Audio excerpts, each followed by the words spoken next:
Today is the feast of the presentation of the Lord at the temple. And this feast is always celebrated on February 2nd, because at the time of Jesus, it was the Jewish custom that every male child would be presented to the temple. And the law of Moses required every mother to undergo ritual purification and to present her child 40 days after birth. This celebration a long time ago was called Candlemas, and it was celebrated for this reason, but also because today is kind of the midpoint between winter and spring. So it was a time where the darkness is fading away and the light is increasing. So it was fitting that as Jesus, the light of the world, is presented in the temple, we should be seeing that light of the world coming into our lives. So as the Holy Family entered the temple, they find Simeon and Anna waiting for them.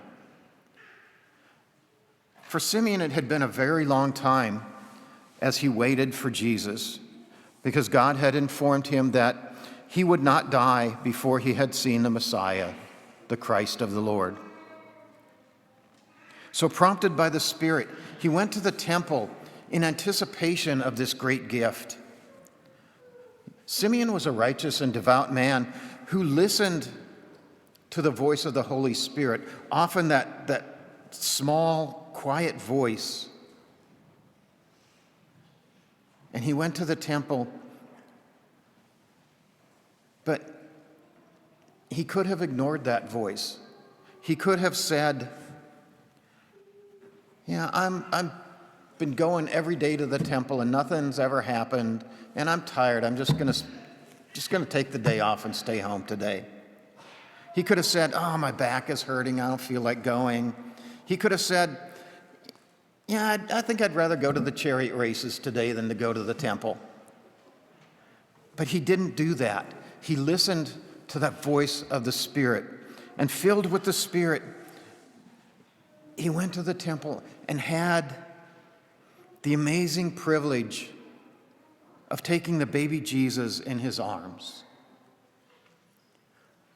I remember back to when my son was born, and the first time that I got to hold him, and just that feeling of joy holding this precious gift in my arms. Just imagine how Simeon must have felt, because here he's holding in his arms the answer to his hopes and the hopes of Israel. He held in his arm the great glory of Israel and the light to the Gentiles.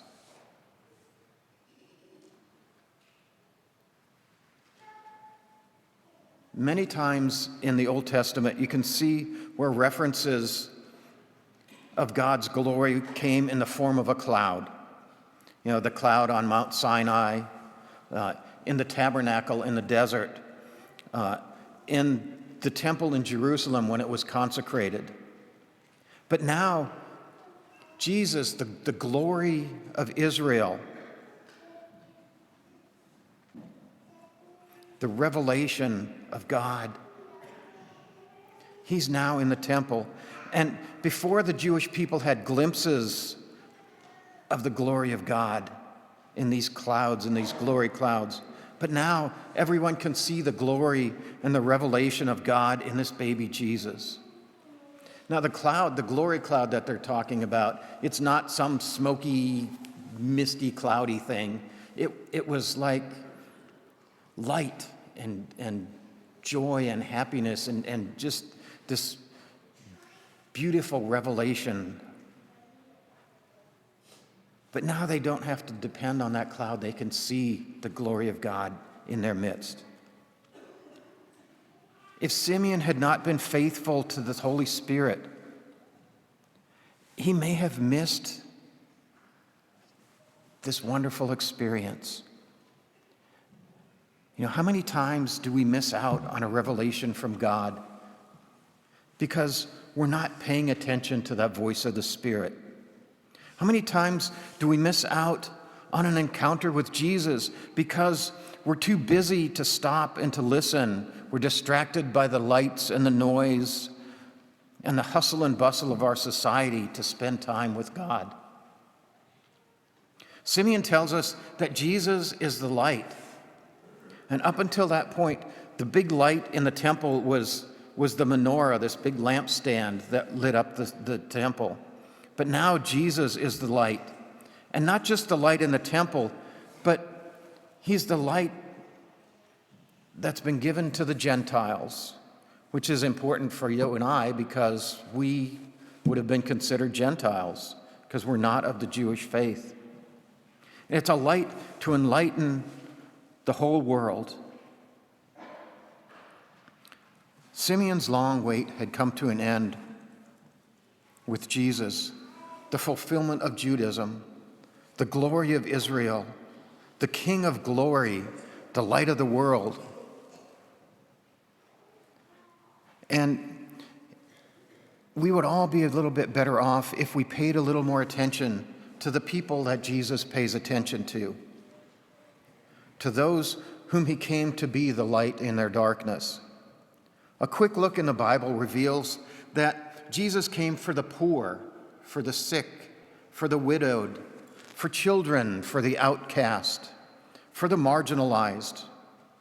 Jesus came for everyday laborers like shepherds and farmers and fishermen. He came for people of other faiths and people of no faith and people of little faith or people with weak faith. And Jesus came for sinners.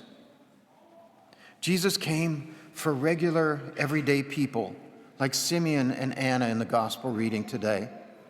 And we need to pay attention to Simeon and Anna, who they were and who they weren't.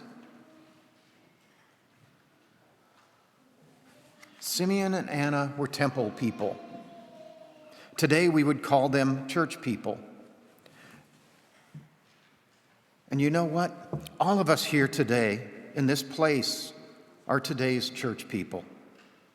You know, that's not to say that we're all holy and perfect, or even that we come to church every week. It just means that we came to church today, that we're here today to worship our God. Mary and Joseph brought Jesus to the temple to present him to God. St. Luke tells us that, here's this newborn Prince of Peace, the Son of God, the Word made flesh. And Mary and Joseph bring him to the temple to present him to God the Father. But there are no trumpets. The chief priests and the temple dignitaries are nowhere to be found. Who's there to welcome Jesus, the Anointed One, the Messiah? Just these two simple people, this man and this woman, who came to the temple to pray, just as we have come to this church today to pray. Jesus, who was born in a stable, whose first visitors were local shepherds, Jesus, the Son of God, is welcomed to the temple of God by two unknown people, not much different than most of us here today. Jesus came for ordinary people, and he's coming for ordinary people today. Jesus came for each and every one of us, for those who pray all the time, for those who seldom pray, for those who don't know how to pray, and even for those who don't know if they even believe in prayer. He comes for people who aren't sure how to relate to one another, for people who aren't sure how to relate to themselves. And he comes to comfort and to console and to heal. And mostly he comes for sinners like us, because all of us here are sinners, every single one of us. Jesus comes for sinners not in anger or vengeance, but in love and kindness and compassion. He doesn't want to punish us, but to forgive and reconcile and restore us. It's why he gave us the sacrament of confession, the opportunity for reconciliation. He comes to call us to change our hearts and our ways, but he always meets us first where we are right now. And he invites us to follow him and to become the person we were created to be. He comes to be the light in our darkness, whatever your darkness or my darkness might be. He comes to shine his light in the darkness each of us knows in the privacy of our hearts, to shine the light of his grace on us, and to share the warmth of his love. At our baptisms, we all received a candle that was lit from the Paschal candle. The light symbolizes the light of Christ in our lives. As we leave here today, I ask you to pay attention, loving, forgiving, compassionate attention to one another. We need to emulate, to copy Simeon in his prophetic words to the Holy Family. We need to be like Anna and go out and tell the good news of Jesus to everyone that we meet. Jesus comes to ask us to share and to shine our light, the light of our own hearts on those around us, the light that he placed in our souls on those who sit in darkness. Jesus gave his love, his life for every one of us on the cross. And now he invites us to sit down with him at his table and to share in the supper he has prepared for us. His body and blood shared with us in the bread and the cup of the Eucharist. So on this feast of the presentation, pay attention to people like Simeon and Anna and us. Pay attention to Jesus, who pays attention to you. Jesus came for you. He came as the light of the world, the light in your darkness and mine. Jesus is the light that no darkness can extinguish.